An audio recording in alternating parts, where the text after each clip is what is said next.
वंदे अरहं वंदे गुरुवरं वंदे सच्चं।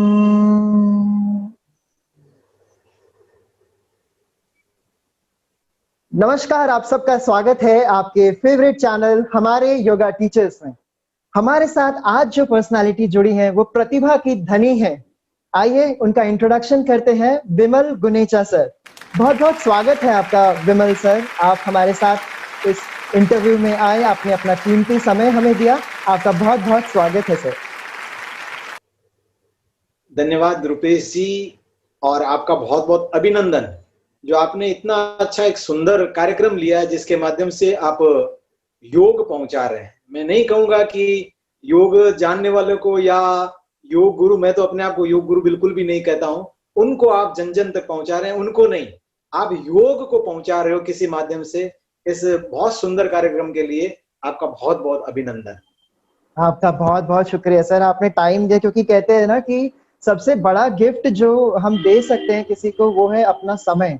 तो आपने अपना कीमती समय इतनी व्यस्तताओं के बीच में भी आपने हमें दिया अपना समय, इसके लिए फिर से तहे दिल से बहुत बहुत धन्यवाद। तो मैं ऑडियंस को आपका बायोडाटा देकर थोड़ा सा परिचय आपके बारे में देता हूँ। तो विमल गुनेचा सर जो है प्रतिभा के बहुत धनी है। तो जैन विश्व भारती इंस्टीट्यूट कृष्णा नगर में एज कोऑर्डिनेटर कार्यरत है।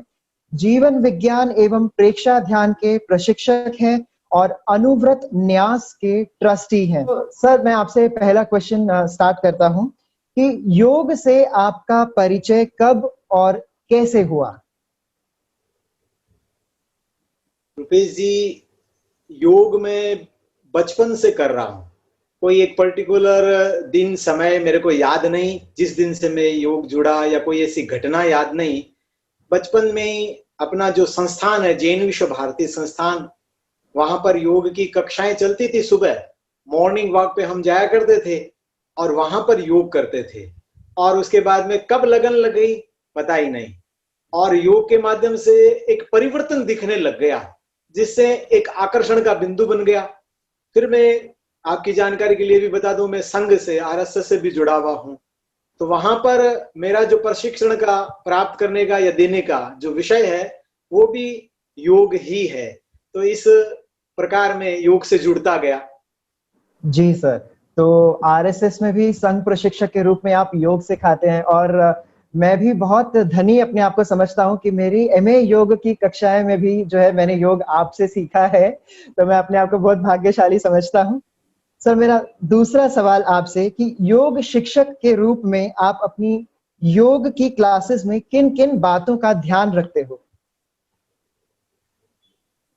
योग कक्षा में मुख्य रूप से अनुशासन, समय पालन, कितने सजग रहते हैं, और उनका मतलब जो विद्यार्थी हैं उनका खुद का अभ्यास कैसा है दिखता है। यानी योग अपने बॉडी लैंग्वेज में आना चाहिए। तो ऐसी एक प्रेरणा, एक ऐसा मोटिवेशन रहता है कि योग को वो कैजुअली न ले कि खाली बस आसन का पोज बना दिया और काम हो गया। नहीं, कैसे जाना है, कैसे वापस आना है, कितनी देर रुकना है, और उसके द्वारा परिवर्तन को अनुभव करना है। इस पर फोकस करके मेरा प्रयास रहता है कि कुछ अगर थोड़ा बहुत नीचे तक सिखा सकूं। जी सर। तो सर आप जीवन विज्ञान के प्रशिक्षक भी हैं, तो जीवन विज्ञान विषय की तरफ आपका जुड़ाव होने के पीछे क्या कारण है? एक तो ये यूनिवर्सिटी जहां की है, मैं वहीं का हूं, लाडनू का हूं। तो सहज ही आचार्य तुलसी से भी एक धार्मिक गुरु के नाते, वो गुरु रहे हैं हमारे, उसके नाते भी जुड़ा हुआ हूं, और उनकी प्रेरणा से ये यूनिवर्सिटी बनी। तो सहज ही मेरे साथ में उपलब्ध हो गया कि मैं जैन विश्व भारती से जुड़ जाऊं, संस्थान से जुड़ जाऊं, और उसके बाद में जो ये विषय था ये जीवन को परिवर्तन करने वाला लगता है, दिखता था। उस कारण मैं इस विषय से धीरे धीरे जुड़ता गया। और बाद में ये लगा कि ये ऐसा एक विषय है जिसके द्वारा व्यक्ति का सर्वांगीण विकास हो सकता है, शारीरिक, मानसिक, आध्यात्मिक, भावनात्मक विकास को प्राप्त करने वाला एक विषय है। तो ये एक आकर्षण के बिंदु रहे जिस कारण इस विषय में मैं अंदर जाता गया। जी सर, बहुत बढ़िया आपने बताया जीवन विज्ञान के बारे में। और सर आपके बहुत सारे फीडबैक्स हमें मिले हैं, तो आइए एक दो अभी देख लेते हैं। सादर जय जिनेंद्र, मैं श्वेता सेठिया, अध्यक्षा दिल्ली मिड टाउन शाखा से। आज मैं आप सबको विमल भैया के बारे में कुछ बताना चाहती हूँ। विमल भैया में एक बात बहुत अच्छी लगती है कि वह समय के पाबंद व अनुशासित तो हैं ही, पर खास बात यह है कि वह अपने कोई भी काम पूरी शिद्दत व ईमानदारी से करते हैं। मैंने भी JBBI में MA का प्रशिक्षण उन्हीं से प्राप्त कर डिग्री हासिल की। भैया समय समय पर अपने अनुभवों से हमें कुछ न कुछ सीखने की प्रेरणा देते हैं। इन्हीं भावनाओं के साथ हार्दिक आभार व धन्यवाद। जय जिनेंद्र। श्री विमल जी गुनेचा हमारे समाज के एक प्रतिष्ठित एवं बहुआयामी प्रतिभाओं से धनी व्यक्तित्व है। एक तरफ जहां आप RSS जैसी राष्ट्रीय संस्था में प्रतिदिन अपनी सेवाएं प्रदान करते हैं, वहीं दूसरी ओर मारवाड़ी युवा मंच सहित हमारी धार्मिक संस्था जैन श्वेतांबर तेरापंथी सभा गांधीनगर व पूरी दिल्ली में आप एक योग प्रशिक्षक के रूप में सदैव अपनी सेवाएं प्रदान करते हो। आप जैन विश्व भारती विश्वविद्यालय के जो MA BA का कोर्स है उसके अध्यापन के संचालन में भी सदैव छात्रों को सहयोग करते हैं। और समाज में यदि किसी घर में जीना मरना हो जाए तो भी आप बड़ी कुशलता से सारे संस्कार पूरे करवाते हैं। कुल मिलाकर एक आपका जीवन गृहस्थ के रूप में एक साधक सा है। मैं जुगराज डागा, अध्यक्ष गांधीनगर जैन श्वेतांबर तेरापंथी सभा, आपके सुकृत्यों को नमन करते हुए आपके दीर्घकालिक जीवन की मंगल कामना करता हूँ और सभी युवकों से यह आह्वान करता हूँ कि आपका जो जीवन है वह हम उसको रोल मॉडल मानते हुए जीवन जिए तो हमारा भी जीवन सफल हो सके। ओम अरहम। मेरा अगला सवाल सर आपसे कि योग के क्षेत्र में आपके प्रेरणा स्रोत कौन कौन है और उनके बारे में थोड़ा बताएं। योग के क्षेत्र में क्योंकि प्रेक्षादान से जुड़ा हुआ हूं, तो आचार्य महाप्रज्ञ जो अब तो इस संसार में नहीं है, मगर मैं उनसे बहुत प्रेरणा लेता हूं। यानी इन्होंने जैन योग को जन योग बना दिया। ऐसा नहीं है कि जैन योग कोई पर्टिकुलर जैन के लिए ही था, मगर फिर भी उन्होंने इस प्रकार वैज्ञानिक शोध करके, वैज्ञानिक स्तर पर शोध करके और प्रस्तुत किया विषय को जीवन विज्ञान या प्रेक्षा ध्यान के माध्यम से कि ये जन योग बन गया है। तो आचार्य महाप्रज्ञ जो एक दार्शनिक थे, कोई भी विषय उनसे छुटा हुआ नहीं था। योग तो उनके जीवन में एक विषय था जो हालांकि एक अपने आप में यह भी संपूर्ण विषय है, मगर एक अद्भुत दार्शनिक थे। तो उनसे मैं बहुत प्रेरणा लेता हूं। और दूसरे स्वामी रामदेव जी, जिन्होंने योग को जन जन तक पहुंचा दिया। यानी आचार्य महाप्रज्ञ ने जैन योग को जन योग बनाया और इन्होंने योग को जन जन तक पहुंचा दिया। आज हम देखते हैं साधारणतः कोई भी पार्क में जाते हैं तो लोग बाग कपालभाति करते हुए, अनुलोम विलोम करते हुए, आसन प्राणायाम करते हुए दिखते हैं। सामान्यतः ये जो एक क्रांति है वो रामदेव जी ने जब टीवी पर आकर और अपने आप को प्रस्तुत किया, योग के लिए प्रेरणा स्रोत बन गए वो। यानी जन जन तक पहुंचाने का काम जो है वो स्वामी रामदेव जी ने किया। उनसे भी मैं बहुत प्रेरणा लेता हूं। और उन्होंने किया कैसे, खाली भाषण नहीं दिया। आप देखते हैं कि सुबह सुबह टीवी पर जब आते हैं तो लाइव वो खुद कर रहे होते हैं। यानी जो व्यक्ति खुद करता है तो ही नीचे तक जाता है, और इस माध्यम से उन्होंने सबको प्रेरित किया। तो ये मुख्य रूप से दो है प्रेरणा स्रोत मेरे। और सर यही प्रेरणा जो आपको इन दोनों महानुभावों से मिली, वही आप प्रेरणा जो है आगे अपने जैन विश्व भारती इंस्टीट्यूट के जो स्टूडेंट्स हैं उन तक भी आप पहुंचाते हो। और मैंने भी यही प्रेरणा आपसे ग्रहण करी है। मुझे बहुत जो है गर्व महसूस होता है ये प्रेरणा आपसे लेकर। तो अपना अगला सवाल सर शुरू करता हूँ। आपकी योगिक दिनचर्या क्या है? मतलब आप अपनी सुबह की शुरुआत से रात को सोने तक आप क्या क्या करते हैं? अच्छा प्रश्न है आपका। सुबह की शुरुआत अपनी ईश्वर को स्मरण करके और फिर जो नित्य क्रम होता है वो करने के बाद में, यानी निरंतर रूप से मैं ध्यान सबसे पहले करता हूं। एक 20 मिनट का एक मैंने छोटा सा एक प्रोग्राम बना रखा है जिसमें थोड़ा सा प्राणायाम और मेडिटेशन है, उसको मैं नियमित रूप से करता हूं। और उसके बाद में हो सकता है कि ये कोविड का समय है, बहुत परिस्थितियां इसने क्रिएट की है, मगर कई अवसर भी इसने पैदा किए हैं। पहले ऑनलाइन से इतने नहीं जुड़े हुए थे, मगर अब जिस दिन से लगभग ये अपना लॉकडाउन शुरू हुआ था, उसके 2-3 दिन बाद ही हमने योग की कक्षा ऑनलाइन शुरू कर दी। हालांकि पहले पार्क में जाकर करते ही थे नियमित रूप से, मगर बाद में ऑनलाइन शुरू कर दी। तो वो 1 घंटे की, अपनी 1-1.25 घंटे की योग कक्षा नियमित रूप से रहती है। और उसके बाद में जैसे मैंने आपको पहले बताया कि मैं संघ से जुड़ा हुआ हूं, तो वो भी एक मेरा दैनंदिन कार्य है।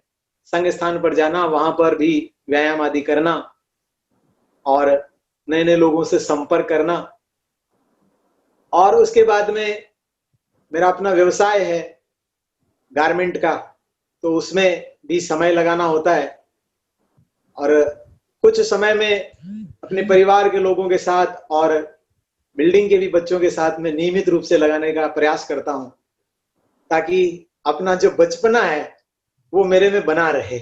मैं प्रयास करता हूं और रहता भी है। मेरे को ये अनुभव होता है कि वो रहता भी है। और इसी प्रकार रात्रि में कुछ स्वाध्याय करते हुए और फिर निद्रा की तरफ चले जाना। और नियमित रूप से प्रयास रहता है कि जैन होने के नाते हमारा एक सामायिक का क्रम रहता है, 48 मिनट की एक समता की साधना करने का रहता है। तो प्रयास रहता है कि रोज वो भी एक सामायिक, जिसमें हम स्वाध्याय कर सकें, अपने आप को जान सकें किसी भी माध्यम से, वो भी एक अपना प्रयास रहता है।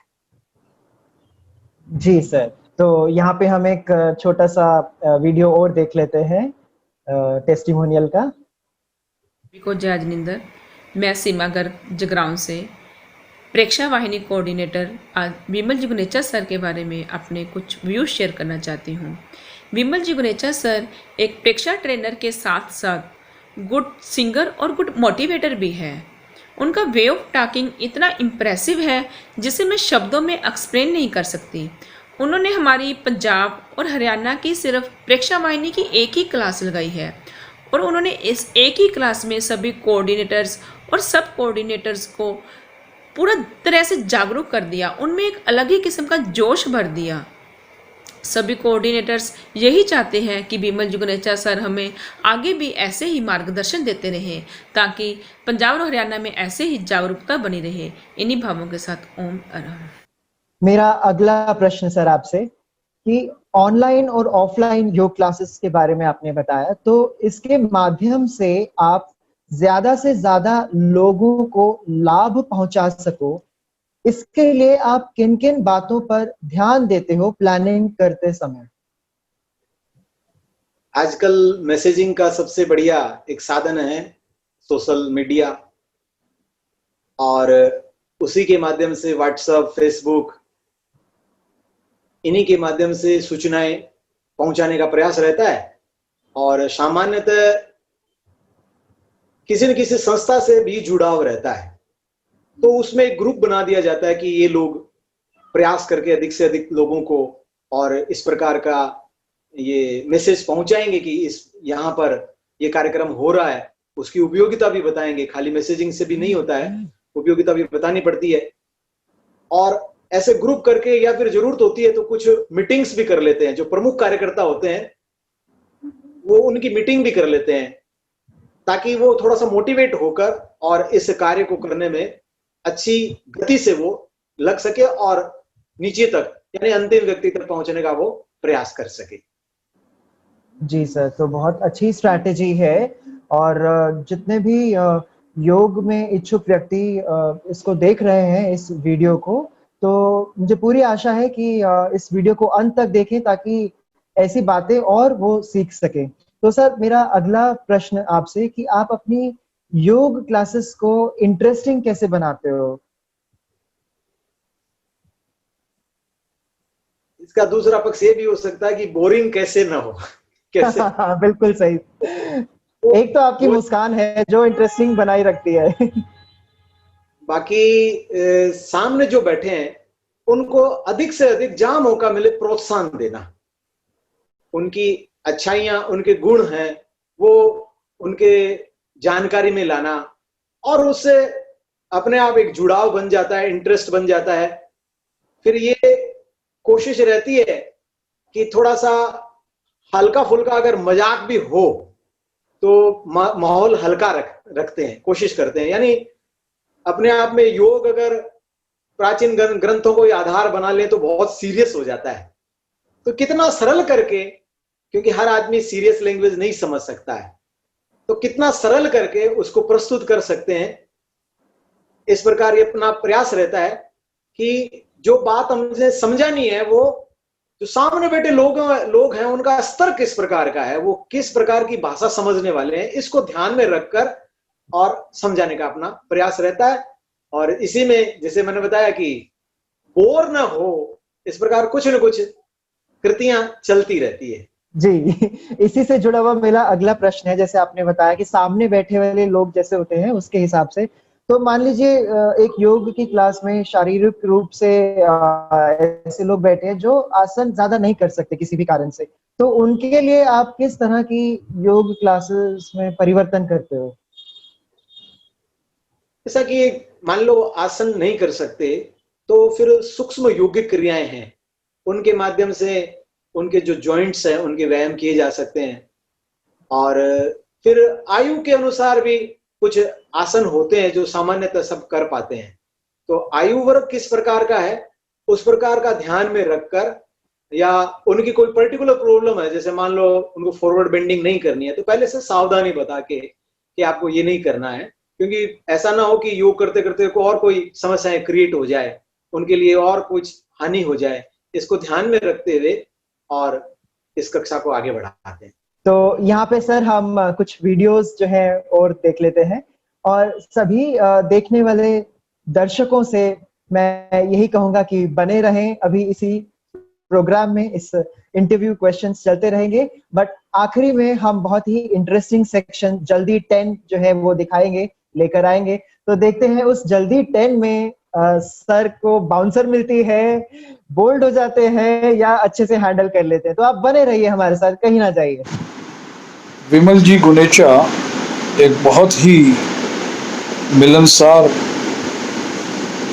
सामाजिक कार्यों में आगे रहने वाले और हर किसी के मददगार व्यक्तित्व हैं। जब भी उन्हें किसी काम को सौंप दिया जाता है तो निश्चिंतता स्वाभाविक हो जाती है कि विमल जी को यदि काम दे दिया तो वो काम स्वतः ही हो जाएगा। चाहे वो धार्मिक कार्य हो, सामाजिक हो या आरएसएस से संबंधित कोई भी कार्य हो, उन्हें जब कभी भी याद किया जाता है वो हमेशा तत्पर रहते हैं। ऐसे व्यक्तित्व का समाज में मिलना यकीनन बहुत मुश्किल होता है, और हम उनको अपने समाज में पाकर बहुत प्रसन्न हैं, प्रफुल्लित हैं कि ऐसे व्यक्तित्व हमारे समाज में हैं जो न केवल अपनी एक अलग सोच रखते हैं बल्कि कर्मठता से हर कार्य में सदैव आगे रहते हैं। मैंने उन्हें अनेक बार देखा, वो अपनी सोच से भी प्रभावित करते हैं। जब कभी भी उन्हें गायन का अवसर हो, किसी विषय पर बोलने का अवसर हो, अपनी बात को बड़े सटीक तरीके से रखते हैं। ऐसे व्यक्तित्व को पाकर हम पूरा समाज बहुत अच्छा महसूस करते हैं कि ऐसे व्यक्तित्व हमारे बीच में हैं। मैं उनके यशस्वी जीवन की मंगल कामना करता हूँ। भविष्य में वो हर जगह अपने कार्यों से, अपने व्यवहार से, अपनी कुशलता से वो 4 कदम आगे चलें। इसी मनोभावना के साथ मैं विजय चोपड़ा, महामंत्री जैन श्वेतांबर तेरा पंथी सभा दिल्ली, उनका बहुत बहुत स्वागत और अभिवादन करता हूँ। धन्यवाद। Hi everyone, I am Neelam Bajaj, a yoga teacher. I am proud and privileged to get this opportunity to say a few words about Vimal Gunecha sir. He is an epitome for anything that comes to mind for yoga. For me, he is an institution, an inspiration, and an acme of yoga. Due to his amazing teaching skills, not only I could successfully complete my MA degree during 2018 in yoga and science of living, but I am also able to leverage those learnings with others and teach them yoga in my free time. This was only made possible due to a great mentor like Vimal sir. With highest regards and gratitude, I thank him for all the great learnings and wish him the very best for his career ahead. Thank you. तो मेरा अगला सवाल sir आपसे कि आपके साथ और भी योग शिक्षक जुड़े हैं जो अपने अपने क्षेत्र में बहुत प्रसिद्ध हैं, तो उनके साथ आपका सामंजस्य बना रहे, इसके लिए आप किन किन बातों का ध्यान रखते हो? मेरा एक सौभाग्य है कि जो लोग मेरे साथ जुड़े हुए हैं, मेरी स्वयं की धर्मपत्नी भी योग में शुरू से मेरे साथ जुड़ी हुई है, और उसके अतिरिक्त सविता जी, राजेश मुत्रेजा जी, दिनेश जी जो सविता जी के हस्बैंड है, वो भी हस्बैंड वाइफ ही जुड़े हुए हैं। और इसके अतिरिक्त कुछ जो स्टूडेंट है हमारे JVBI के, और वो पास आउट हो चुके हैं, मगर वो अपनी स्वेच्छा से यहाँ पर सेवाएं दे रहे हैं। कुल मिला के एक बात मैं आपको बताऊं कि सब लोग स्वयं प्रेरणा से और समर्पित होकर ऑनरेरी अवैतनिक सारा काम करते हैं। आप समझ सकते हैं कि जहां समर्पण होता है वहां पर टकराव नहीं होती है, सामंजस्य बनता रहता है। हाँ, हमें पता चल गया कि यहाँ पर इनका कोई एक कार्यक्रम है, इस समय एक कार्यक्रम है, तो हमारा दूसरा कार्यक्रम सामान्यतः उस समय तय नहीं होता है। तो इस प्रकार एक स्वयं सिद्ध सामंजस्य जो बनकर हमें दिखता है और उसके अनुसार काम आगे बढ़ता रहता है। जी, तो ये आपने बहुत सही सूक्त बताया। इसको मैं कहूँगा कि संस्था के लिए, अगर संस्था के मेंबर्स जो है वो समर्पित भाव से सेवा करें, काम करें एक साथ मिलके, तो सामंजस्य जो है वो जरूर बनेगा। तो मेरा अगला सवाल आपसे सर कि अपने लक्ष्य तक पहुंचने के लिए योग की दृष्टि से आप अपने आप को रोज किस तरह से तराशते हो, या मैं बोलूं कि इम्प्रूव करते हो, या अपने ऊपर रोज किस तरह से मेहनत करते हो? बहुत अच्छा आपका प्रश्न है और सबके लिए उपयोगी भी हो सकता है। इसको मैं ऐसे समझता हूं कि हम कैसे समझें कि आज हमारा दिन जो है वो सार्थक हो गया। तो 3-4 बिंदु है। मेरा एक फेवरेट विषय है वास्तव में ये कि हमारा जन्म क्यों हुआ है। हम इस प्लेनेट पे आए हैं तो कुछ उपयोगिता को सिद्ध करने के लिए आए हैं, और उपयोगिता सिद्ध कब होगी? जब हमारी योग्यताएं, हमारी क्षमताएं बढ़ेगी, हमारी शक्तियां बढ़ेगी। योग का अर्थ क्या है? एक तो स्वयं को लय में लाना, और दूसरा जोड़ना, जोड़ना यानी समाज को भी जोड़ना। तो कितने लोगों तक हमारी रीच हो सकती है। मान लो हम कुछ बन गए, तो हमें स्थापित कौन करेगा? हमें स्थापित हमारा समाज या हमारे चारों ओर जो लोग रहते हैं वो ही हमें स्थापित करने वाले हैं। तो एक बिंदु ये है कि आज मेरी क्षमता बढ़ी कि नहीं, आज मेरी योग्यता बढ़ी कि नहीं बढ़ी, तो दिन की सार्थकता है।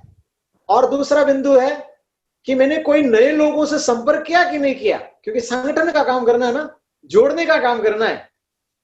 वो चाहे योग के माध्यम से जुड़े या और कोई माध्यम से जुड़े, और संपर्क भी कैसा, खाली एक जान पहचान होगी वो नहीं, उसके बाद आत्मीयता बढ़ी कि नहीं बढ़ी। और चौथा बिंदु जो है, मैं समझता हूं कि दिन भर में सकारात्मक रहा कि नहीं रहा, कहीं नकारात्मकता तो नहीं है, नेगेटिविटी तो मेरे अंदर नहीं आई। इन 4 बिंदुओं पर अगर मैं खरा उतरता हूं तो मैं समझता हूं कि आज का दिन जो है, मैंने थोड़ा सा इसको टर्न दिया आपके प्रश्न को, वैसे उसका भावार्थ वही है, तो मैं समझता हूं कि वो दिन जो है हमारा सार्थक हो गया। जी सर, और मैं मानता हूं कि हमारे एमए के कोर्स में भी वो जो हम एक टेबल बनाते हैं उसमें आता भी है ना कि मित भाषण, मिताहार, ऐसे सब पॉइंट्स आते हैं। तो इन 4 पॉइंट्स को भी हम वैसा करके कुछ हम रोज अपने आप को उनके अगेंस्ट जो है चेक कर सकते हैं कि कितना हमने उस पॉइंट तक पहुंचा है उस दिन। तो बिल्कुल, जो हाँ। प्रेक्षा ध्यान की उपसंपदाएं उनकी बात कर रहे हैं आप। हाँ, जी। भाव क्रिया, प्रतिक्रिया, विरति, मित भाषण, मिताहार, मैत्री भाव, तो जी, इन्हीं से जी। जुड़ा हुआ ये आपका प्रश्न है, बहुत सुंदर प्रश्न है। जी। ये हर व्यक्ति को जानना ही चाहिए कि मेरे दिन की उपयोगिता कैसे हो सकती है।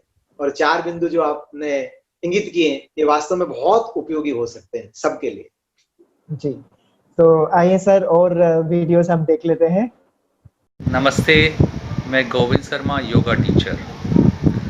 हम कुछ ही ऐसे लोगों से मिलते हैं जिनसे मिलने के बाद हमें जीवन में आनंद की अनुभूति होती है, शांति की अनुभूति होती है, उत्साह की अनुभूति होती है। उन्हीं में से एक हैं योग गुरु विमल गुनेचा जी, जिनके सानिध्य में रहकर मैंने योग की मास्टर डिग्री प्राप्त की। विमल गुनेचा जी योग गुरु ही नहीं अपितु एक धर्म प्रचारक व समाज सुधारक भी हैं। वह अपने शिष्यों को बड़े ही गहन विषय को बड़ी सरलता से समझाने में निपुण हैं। वह शिष्यों की बौद्धिक व मानसिक स्थिति को समझते हुए उन्हें आगे बढ़ने के लिए प्रेरित करते हैं। मैं चाहता हूं आप भी विमल गुनेचा जी से जुड़ें। धन्यवाद। उनसे मुझे बहुत कुछ सीखने को मिला।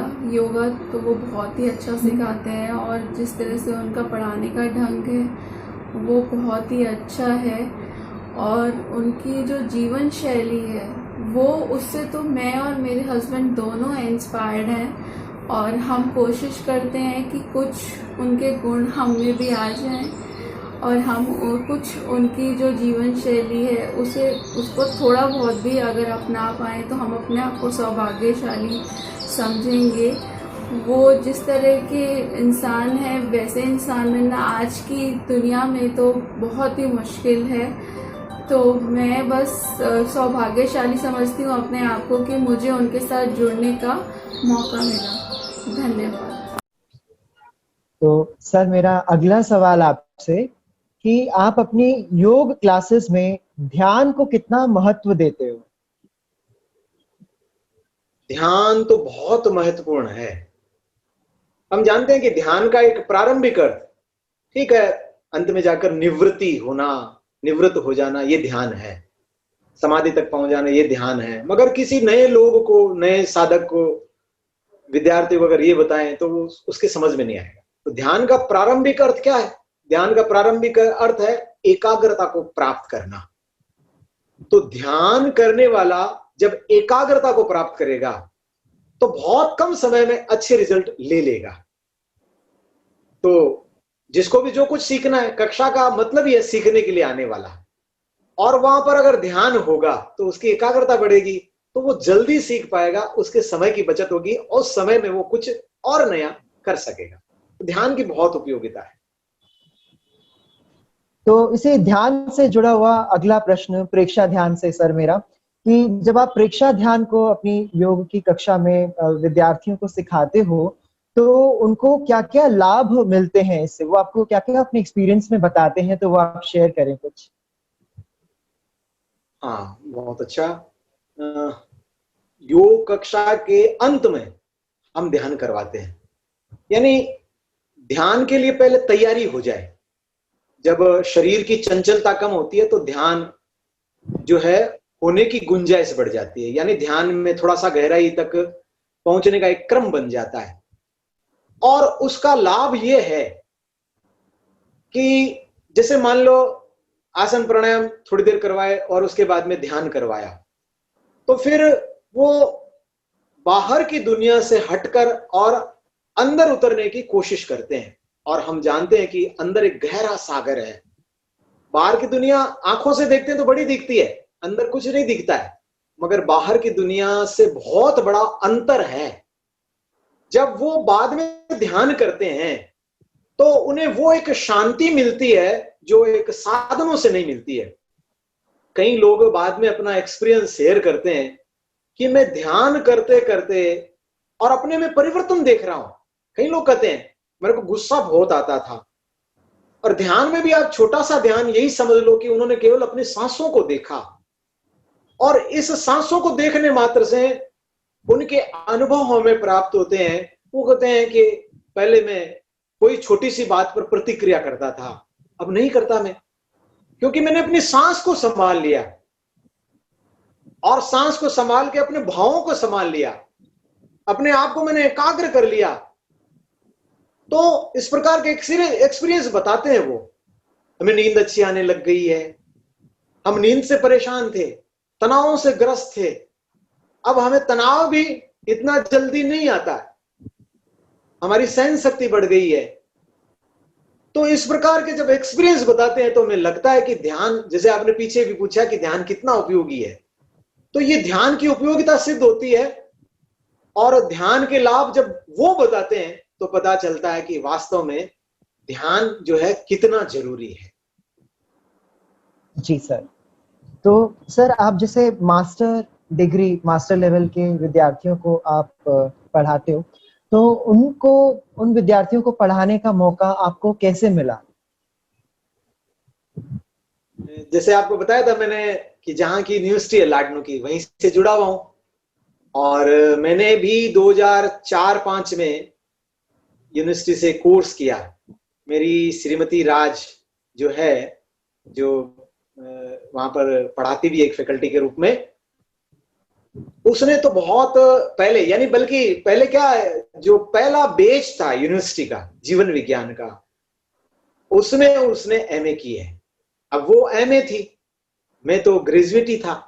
तो एक तो ये भी प्रेरणा बन गई कि भाई वो अगर मास्टर डिग्री है तो मैं ग्रेजुएट रहूं तो थोड़ा अच्छा नहीं लगता। तो मैंने सोचा कि ये विषय बहुत अच्छा है, जीवन के लिए उपयोगी है, क्यों नहीं इसी में मास्टर डिग्री कर ले।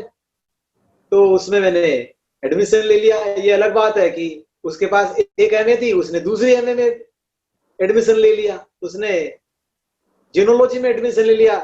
और उसके बाद जब एमए हो गई तो मैं ये समझता था कि ये विषय मेरी कंटिन्यूटी में कैसे रहे और इसमें प्रखरता कैसे आए, लेकिन इसकी मैं डिलीवरी कैसे अच्छी कर सकूं। तो मेरे सामने एक प्रयोजन था कि अगर पढ़ाने को मिल जाए, और संयोग था कि यूनिवर्सिटी वालों ने कॉल कर लिया कि आप एक बैच को अगर पढ़ा दो तो बहुत अच्छा है। और जब पढ़ाना शुरू किया तो उसके बाद में कोई एक साल नहीं गया कि जब बैच नहीं मिला। और मैं आपको जानकारी के लिए बताता हूँ, वो मेरा प्रोफेशन नहीं है, केवल शौक है, इससे जुड़े हुए रहने का एक क्रम है। खाली मेरे को एक 15-20 लोगों का एक ग्रुप मिल जाता है तो मेरा अपना पढ़ना हो जाता है, और उसको पढ़ाने के क्रम में मैं सोचता हूँ कि मेरा विषय जो है क्लियर होता रहता है। मेरा जो डिलीवरी करने का तरीका है वो शायद और थोड़ा सी प्रखरता उसमें शायद आती जाती होगी। वो आप बता सकते हैं, क्योंकि आप कभी पढ़े हो इसलिए आप बता सकते हो कितनी बहुत ज्यादा प्रखरता आ गई है सर आप में। मैं तो अभी पता नहीं कब तक पहुंच पाऊंगा उस लेवल तक। तो यहाँ पे हम 2 वीडियोस और देख लेते हैं सर। और सब व्यूअर्स से मैं यही रिक्वेस्ट करूंगा कि आप कहीं मत जाइएगा, बने रहिएगा हमारे साथ, क्योंकि इस पूरे इंटरव्यू के एंड में भी हो सकता है या थोड़ा सा पहले भी हो सकता है, हम सर के साथ रैपिड फायर, जिसको हम जल्दी 10 राउंड कहते हैं, वो खेलेंगे। तो बहुत मजा आने वाला है आपको, बने रहिए हमारे साथ। Many meetings, but limited interaction. I consider Vimal Gunecha ji a true disciple of Acharya Tulsi, Acharya Mahapragya and Acharya Mahashravan ji. He has commendable persona of humility and perseverance. Vimal ji is a very good singer and sings even in Rajasthani language very well. A vibrant personality, but strong believer in family values and in ethos. Vimalji takes years of perseverance, strong determination, discipline, and practice to evolve as a strong persona of yoga. Adapt to train, explore, and encourage people across countries and cultures. He has a unique training style and agility, which makes learning more interesting and motivating. He believes that yoga is the panacea and a vital resource for all, small to mammoth problems and phases which we encounter today as beings. Vimalji keeps formulating sessions which are tested and proven for mind body connection and help in building internal resilience of the practitioner.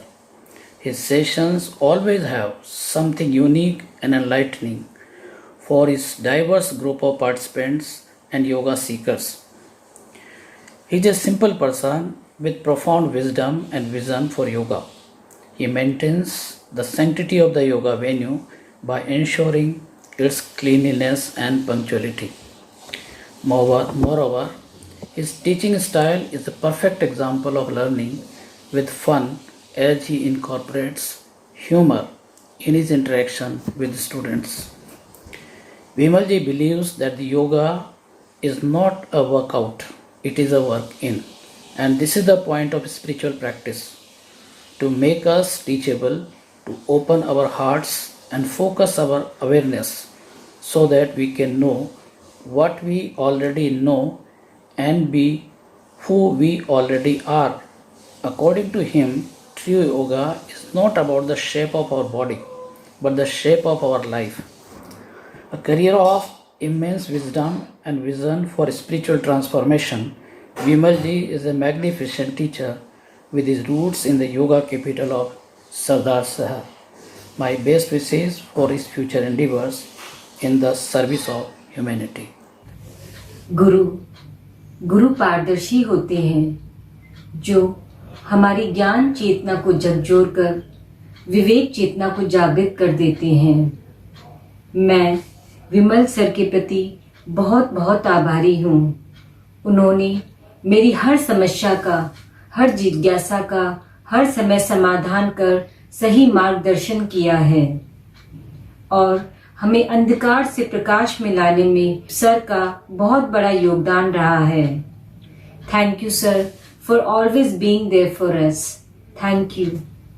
मेरा अगला प्रश्न sir आपसे कि आपके जीवन में योग के क्षेत्र से जुड़ी हुई ऐसी कौन-कौन सी इम्पोर्टेंट उपलब्धियां हैं आपके हिसाब से, जिनके लिए आप अपने हृदय में विशेष आभार रखते हैं?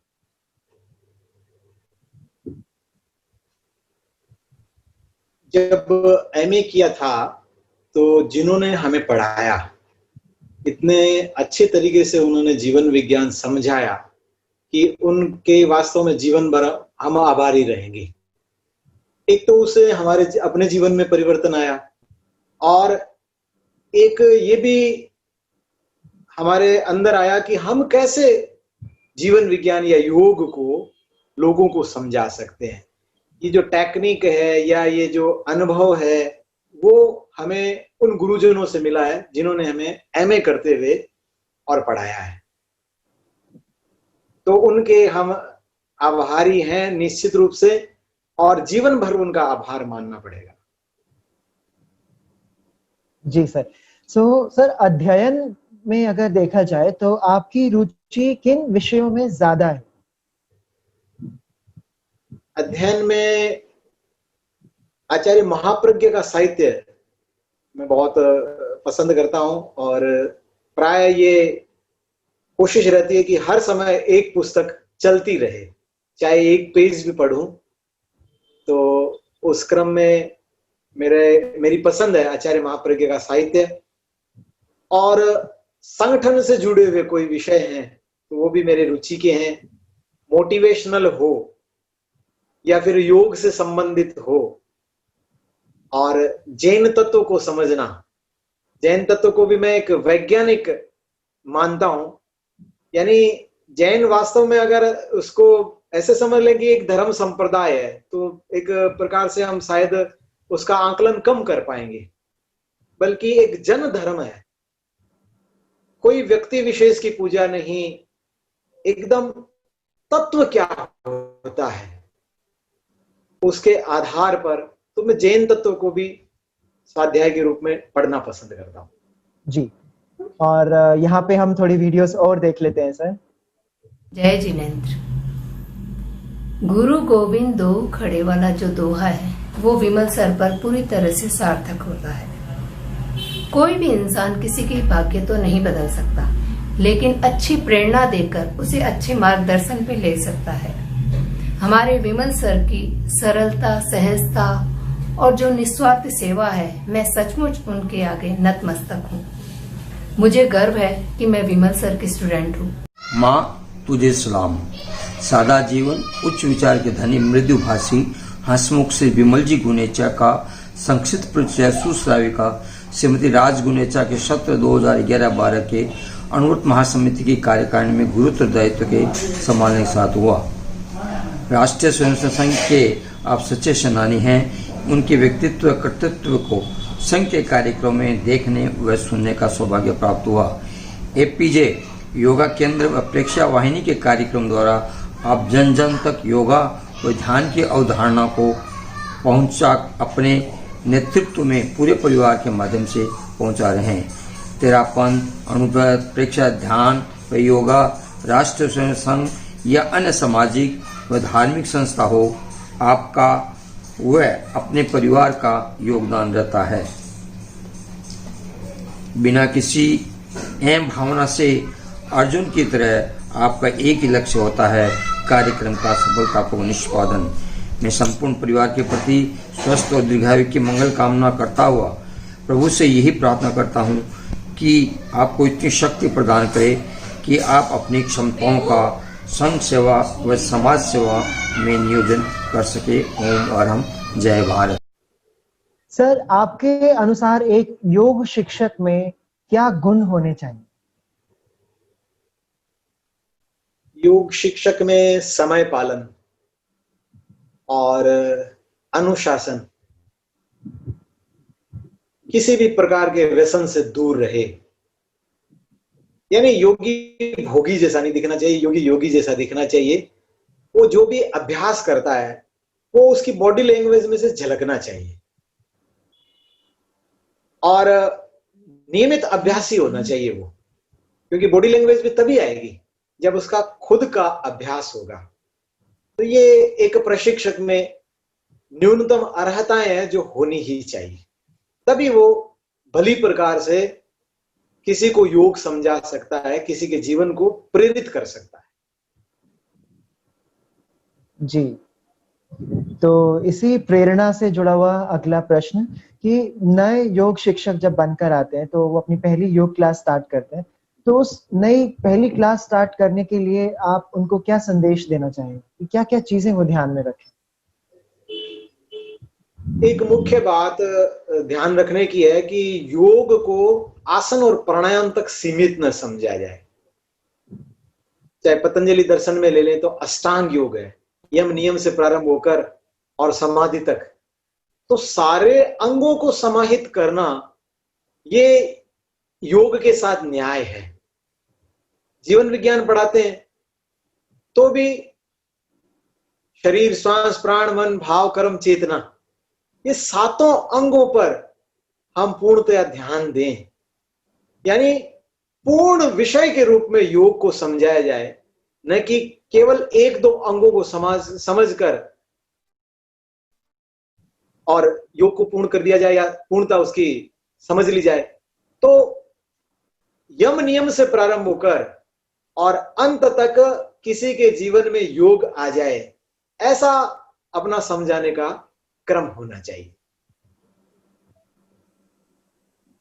जी सर, मेरा अगला प्रश्न कि आपके अनुसार योग के क्षेत्र में आगे बढ़ने के लिए कौन कौन सी कठिनाइयां आ सकती हैं या आती हैं और उनका निदान क्या है? योग के क्षेत्र में कठिनाइयां सबसे बड़ी, जैसा अभी पहले बताया कि अगर हम इसका सीमाकरण कर देते हैं, आसन प्राणायाम को ही अगर योग समझ लेते हैं, और आज क्योंकि ये प्रोफेशन में बहुत आ रहा है, कोई ये बुरी बात नहीं है, ये भी प्रोफेशन में बहुत अच्छी बात है क्योंकि जन कल्याण का विषय है। मगर अगर हम इसको सीमित कर दिए और कैसे हम अपनी कक्षाओं को पूरा कर लें कुछ भी समझाकर, क्योंकि योग शिक्षक जो होता है उस पर एक विश्वास होता है कि वो जो हमें सिखाएगा वो बहुत अच्छा ही सिखाएगा, वो हमारे अगर व्यक्तिगत फायदे के लिए कर रहे हैं तो व्यक्तिगत फायदा भी हमें मिलेगा। मगर कई बार क्या है कि योग शिक्षक जो है वो थोड़े से ज्ञान के आधार पर और अपने आप को शिक्षक या योग गुरु के रूप में स्थापित कर देते हैं, तो थोड़ा सा मतलब जन कल्याण के हिसाब से भी अच्छा नहीं है और योग विषय के साथ में भी वो न्याय नहीं है। और ये एक सामान्यतः आज देख रहे हैं, जिससे थोड़ा योग का एक नुकसान हो रहा है। जी सर, तो यहाँ पे हम थोड़ी वीडियोस देख लेते हैं। जैसे कल की ही बात है, तेरापन भवन में पहला दिन यम नियम आसन प्राणायाम ब्रह्मचर्य परिग्रह ये सब केवल किताबों में ही पढ़ा था, लेकिन प्रत्यक्ष अपने गुरु श्री विमल गुनेचा जी में पाया। उनका अनुशासन, उनका आसन कराने का तरीका, उनका पढ़ाने का तरीका एकदम अलग है। ये ना केवल एक अच्छे शिक्षक हैं, बहुत अच्छे सिंगर, अच्छे कुक और सच्चे देशभक्त हैं। उनका आचरण सभी को प्रेरित करता है। वे और उनकी संगिनी 10 साल से तेरापन भवन में निस्वार्थ सेवा करते हैं। उन्होंने हम सभी को बहुत प्रेरित किया है। ऐसे व्यक्तित्व को, ऐसे गुरु को शत शत नमन, शत शत नमन। मैं Pradeep Chaudhary, yoga teacher, yoga and living science में एमए करने के दौरान मुझे विमल सर से मिलने का मौका मिला। पहली मुलाकात एडमिशन के समय हुआ। मुझे उस समय कुछ ऐसा समझ नहीं आया, इतने अच्छे आदमी हैं।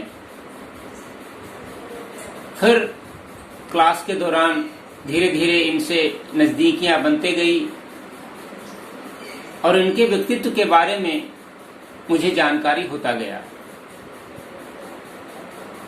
कुछ दिनों के बाद मुझे ऐसा महसूस हुआ कि इस जमाने में भी इतने अच्छे व्यक्तित्व के व्यक्ति भी हैं। ये हर तरह से हेल्पफुल, हर तरह से मदद करने वाले व्यक्ति हैं। He is really really good person. Sir, मेरा अगला प्रश्न आपसे कि बड़े बैचेस में जब हम योग की क्लास लेते हैं तो हर एक पार्टिसिपेंट को उससे लाभ मिले, इसे आप कैसे सुनिश्चित करते हैं? एक तो सब लोग मेरी दर्शन कक्षा के सामने रहे, यानी विजन में रहे। तो वो एक स्थान का चुनाव करना पड़ता है, क्योंकि मान लो बहुत सारे लोग हैं तो उन्हीं के लेवल पर अगर खड़ा हूं तो सब तक नहीं पहुंच पाएगी मेरी दृष्टि। तो मेरी दर्शन कक्षा में मेरी जो सामने कक्षा है वो रहे, हर व्यक्ति तक मेरी आंखें पहुंच जाए। और फिर आंखें मान लो पहुंच जाती है, मगर उनकी कृति जो सूक्ष्म कृतियां वो हो सकता मैं नहीं देख पाऊं, तो कुछ सहयोगियों का चुनाव भी करना पड़ेगा। तो कुछ सह शिक्षक बनाए जा सकते हैं कि भाई आप इस ब्लॉक को देख लें, आप इस ब्लॉक को देख लें। सब लोग ठीक कर पा रहे हैं, अगर ठीक नहीं कर पा रहे हैं तो वो कैसे आप थोड़ा सा उनको निर्देश देकर ठीक करवा सकें, यानी कम से कम गलत तो न करे कोई भी, तो बीच बीच में उनको ठीक कराते भी रहना, तो वो सहयोगी कुछ बनाने पड़ेंगे अगर बड़ी कक्षा है। तो इस प्रकार का क्रम करके और कोशिश करते हैं कि जो हम करवा रहे हैं वो सब तक उसी समय पहुंच जाए और सब लोग करते जाएं। तो ऐसा, और हमारा जो मतलब ऑडियो है, यानी जो हम बोलते हैं, वो भी मान लो किसी साधन की आवश्यकता है, कोई माइक लगाना है तो वो भी लगाकर और वहां तक पहुंचाना, या फिर लाउडली बोलकर वहां तक पहुंचाने की कोशिश करना। ये कुछ प्रयास से हम अपनी जो कक्षा है, जो विद्यार्थी है, उस तक पहुंचने की कोशिश करते हैं। जी सर, बहुत ही अच्छे उपाय आपने बताए एक बड़े बैच को अच्छे से हैंडल करने के लिए। मेरा अगला प्रश्न आपसे सर कि योग के मार्ग पर आगे बढ़ने के लिए हम किस किस तरह के अणुव्रत ले सकते हैं? अणुव्रत बहुत अच्छा एक शब्द आपने जो जीवन विज्ञान में पढ़ाई है, और वास्तव में जीवन विज्ञान की पूर्णता अणुव्रत और प्रेक्षा ध्यान को मिलाने से ही होती है। अणुव्रत यानी सैद्धांतिक कुछ संकल्प है, नियम है, छोटे छोटे। अणु का मतलब ही छोटा है, तो छोटे नियम।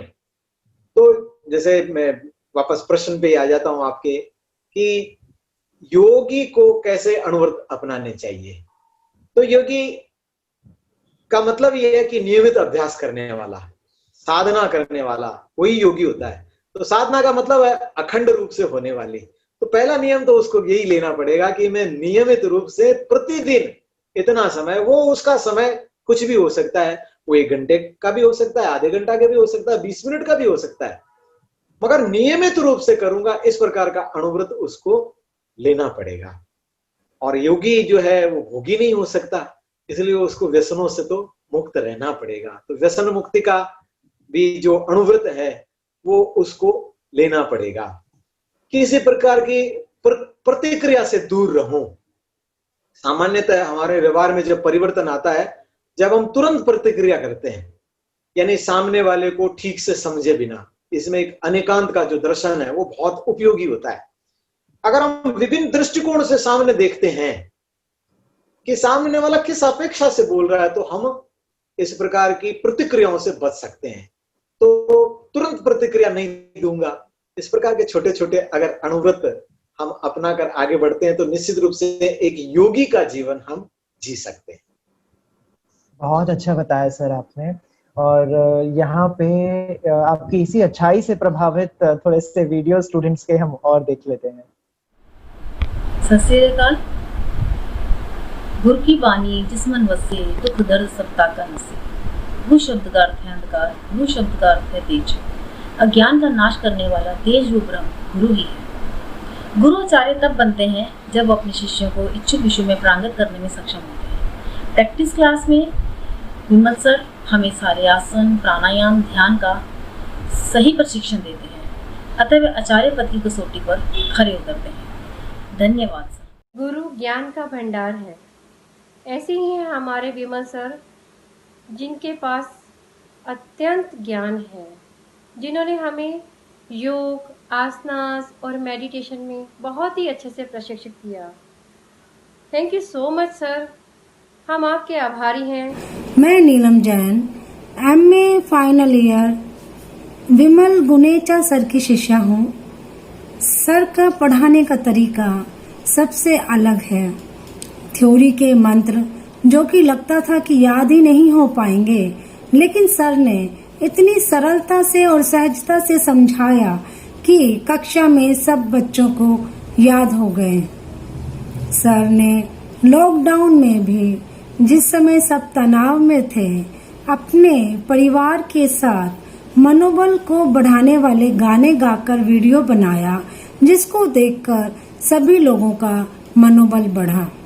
सर प्रतिदिन जूम पर मॉर्निंग में फ्री योगा की ऑनलाइन क्लास लेते हैं, जिससे कि ज़्यादा से ज़्यादा लोग योग से जुड़ सकें और लाभान्वित हो सकें। मैं बहुत आभारी हूँ सर की कि मुझे सर का सानिध्य मिला। कृतज्ञोस्मि sir. Jai Jinendra, my name is Surbhi Bhatera and this year I completed my final year in Yoga and Science of Living, जिनके टीचर थे विमल सर। इन्होंने हमें योगा और प्रेक्षा ध्यान के बारे में काफ़ी कुछ सिखाया, काफ़ी कुछ पढ़ाया।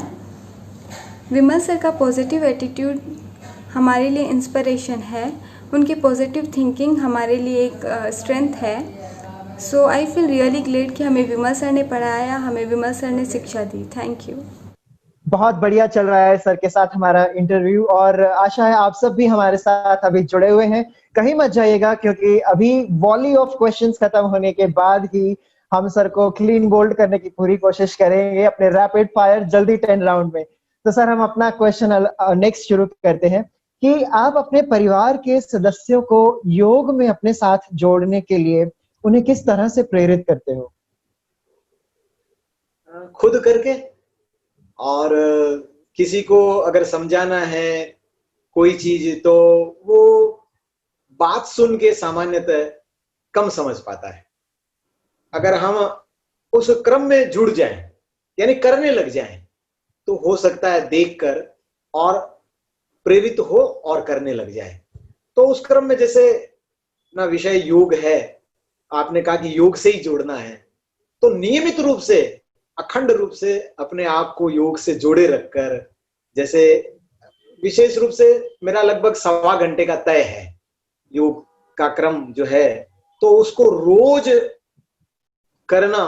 और मैं समझता हूं कि इससे बढ़िया कोई प्रेरित करने का कोई एक तरीका नहीं होता है कि आप जो चाहते हो कि लोगों में ये जाए या परिवार में वो जाए और वो आप खुद करते रहो, तो कभी न कभी निश्चित रूप से प्रेरित होते हैं अगर वो चीज अच्छी है, और उसको फिर अपनाने का भी प्रयास किसी न किसी स्तर पर होता है।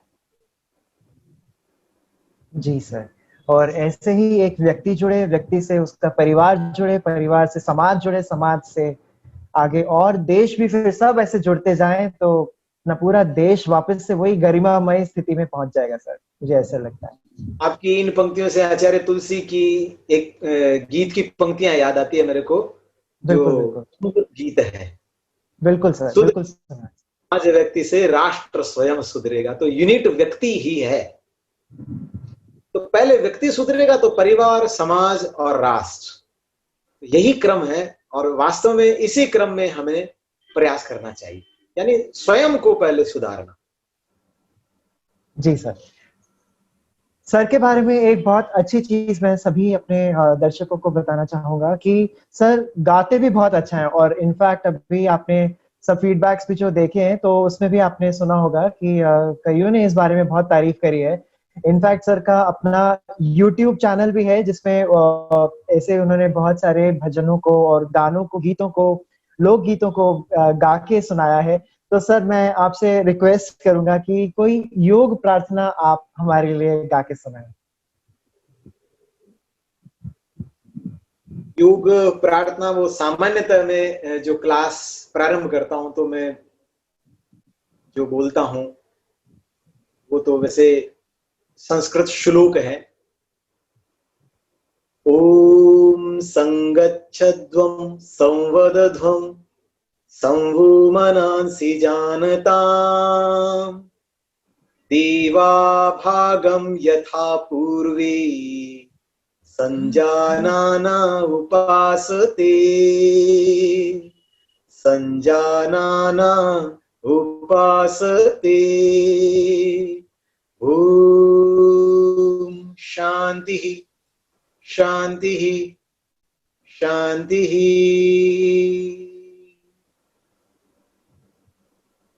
बहुत बढ़िया सर, बहुत अच्छा लगा आपकी ये योग प्रार्थना सुन के। और सर मेरा अगला सवाल आपसे कि आपका जन्मदिन कब आता है और आप उसको कैसे सेलिब्रेट करते हो? मेरा जन्मदिन, ये भी कितना अच्छा संयोग है, जिस दिन अणुव्रत प्रारंभ हुआ 1 मार्च, वो मेरा जन्मदिन है। कैसे मनाते हैं, मैं भारतीय परंपरा के अनुसार मनाने का प्रयास करता हूं और थोड़ा सा लिबरल रहता हूं।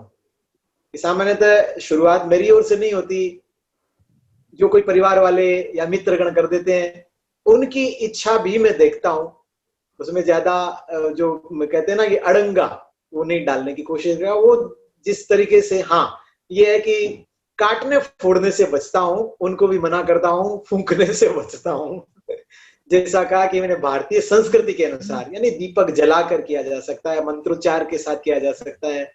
मैं एक जैन संस्कारक भी हूँ, जिसको आप पंडित कह सकते हैं। तो उसमें जो एक अलग तरीके से मंत्रोच्चार के द्वारा से, यानी कम से कम कम से कम हिंसा हो और कम से कम परिग्रह के आधार पर इस पद्धति को आगे बढ़ाया गया है, उस विधि से भी मैं जन्म दिन मनाने का प्रयास करता हूं। और वैसे चरित्र आत्माएं अपने आसपास हो, साधु संत, उनके दर्शन करके अपने माता जी का, परिवार के जो बड़े जन हैं उनका आशीर्वाद प्राप्त करके, और इस प्रकार अगर मौका मिल जाता है तो कभी कोई ऐसी बस्ती में जाकर जहां पर कोई जरूरतमंद लोग रहते हैं, उनके बीच में जाकर भी मनाने का अपना प्रयास रहता है। बहुत ही उत्तम उदाहरण सर आपने दिया अपने जन्मदिन को मनाने का, और मैं आशा करता हूं कि सब लोग जो है इन बिंदुओं पर भी गौर करेंगे और अपने जन्मदिन में भी इनको इम्प्लीमेंट करने की, अपन को लागू करने की कुछ ना कुछ कोशिश जरूर करेंगे। अब हम चलते हैं अपने लास्ट राउंड, जिसके लिए हम सब बहुत बेसब्री से इंतजार कर रहे थे, मैं यही मानता हूं। तो इस राउंड को, रैपिड फायर राउंड को, हमने नाम दिया है जल्दी 10। तो इसमें मैं जल्दी जल्दी आपसे 10 प्रश्न पूछूंगा। बहुत छोटे छोटे से प्रश्न होंगे और ऐसा नहीं है कि उसमें कुछ गलत होगा। उसमें 2 ऑप्शंस होंगी हर एक प्रश्न में, और दोनों ऑप्शन सही है, लेकिन उन दोनों सही में से इस समय आपको कोई एक का चुनाव करके बताना है, और कोई तीसरी ऑप्शन आपको अपनी तरफ से उसमें नहीं जोड़नी या बतानी। तो आपको उन्हीं 2 में से किसी एक का चुनाव करके बताना है। तो आप सर रेडी हैं खेलने के लिए जल्दी 10?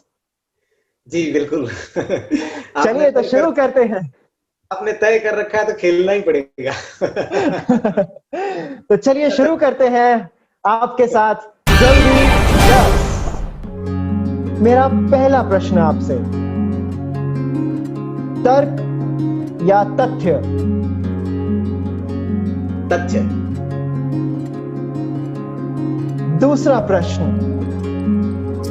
इंद्रिय ज्ञान या शास्त्र ज्ञान? शास्त्र ज्ञान। तीसरा प्रश्न, शारीरिक नियंत्रण या मानसिक नियंत्रण? मानसिक नियंत्रण। चौथा प्रश्न, सुविधा अनुसार या इच्छा अनुसार? सुविधा अनुसार। पांचवा प्रश्न, मैत्री या करुणा? मैत्री। छठा सवाल, तप या स्वाध्याय? स्वाध्याय। सातवां सवाल, इच्छा शक्ति या संकल्प शक्ति? संकल्प शक्ति। आठवां सवाल, दिन की शादी या रात की शादी? दिन की शादी। नौवां सवाल, ज्ञानी या शक्तिशाली? ज्ञानी। और आखिरी सवाल, बिजनेस कॉल या फिर गाने की पुकार? किसको आप पहले अटेंड करेंगे? गाना गाने की पुकार। तो इसी के साथ हम अपना ये fast round, rapid fire round जल्दी 10 समाप्त करते हैं। आशा करता हूँ आप सबको ये राउंड बहुत ही अच्छा लगा होगा। तो कैसा लगा सर आपको ये पूरा इंटरव्यू? रुपेश जी बहुत अच्छा लगा। आपने जो प्रश्न बनाए हैं वो बहुत अच्छे बनाए हैं।